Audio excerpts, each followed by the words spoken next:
Kalau hampa tahu lah yang kata belajar ilmu kalam sifat 20 ni bahaya, nescaya hampa nanti tengok dia tu macam singa. Hampa tengok ustaz tu sejak kata malam ni nak belajar qidam, hampa cunggik terus.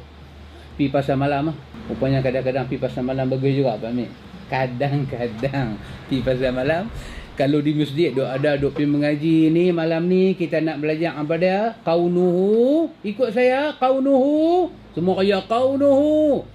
Qadiman. Nak belajar. Turun pelan-pelan, start kereta pergi kena cendol tak mana-mana. Ya, kalau hantau masalah sifat 20 tu, kalau hantau masalah ilmu kalam tu, hang lari macam mana hang lari daripada singa. Sifat 20 ini memang dah termaktub pada Al-Quran. Yang mana sifat 20 ini separuh daripadanya ada lafaznya pada Al-Quran, dan separuh sifat 20 tak ada lafaz pada Quran tapi ada pada aspek makna. Apakah contoh?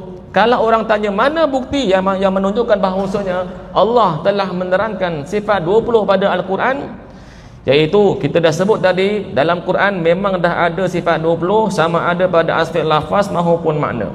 Daripada aspek lafaz, apakah contoh sifat-sifat 20 yang lafaznya ada pada Al-Quran? Seperti sama, basar, kalamu, qadiran, muridan, itu kesemuanya ada pada Quran. Apakah dalil ataupun apakah lafaz sama dalam Al-Quran? Dan juga basar, Allah kata pada surah Syura, wa huwas sami'ul basir.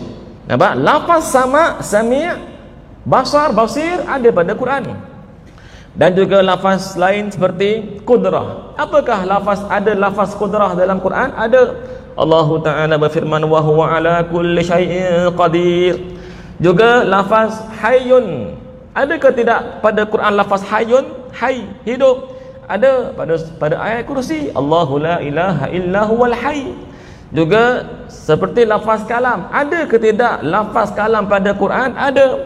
Iaitu firman Allah Subhanahu wa taala, wa kallamallahu Musa taklima. Dan juga begitu seterusnya.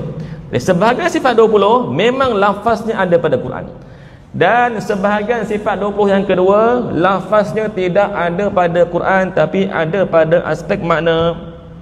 Apakah contoh lafaz pada sifat 20 tak ada pada Quran tapi ada pada aspek makna? Seperti mukhalafatuhu lil hawadis.